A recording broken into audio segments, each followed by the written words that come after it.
Welcome to Let Me Fix This. Enjoy the video. In this video, I will show you how to replace a Honda Pilot battery. First, gather your tools, including a 10mm wrench, a battery terminal brush, and a new battery. Make sure your vehicle is completely off and the parking brake is set. For your safety, always wear protective eyewear and gloves.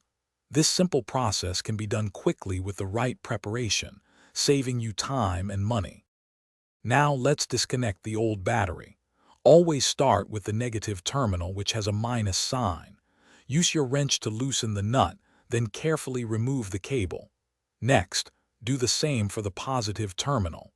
Once both cables are free, unfasten the battery hold-down clamp. This clamp secures the battery in place, so make sure it's completely loose before attempting to lift the battery.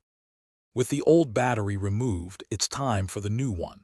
First, clean the battery tray and the terminal connectors using your battery brush. This ensures a good connection. Carefully place the new battery into the tray, making sure it's seated firmly and flat. Then, reattach and tighten the battery hold-down clamp. A secure battery prevents movement and potential damage while driving.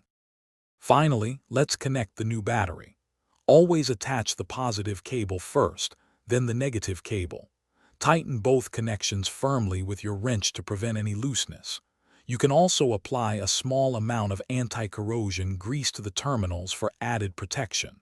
Once everything is secure, start your engine to confirm the new battery is working correctly.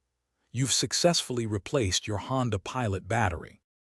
Thanks for watching. If you found this helpful, don't forget to like and subscribe.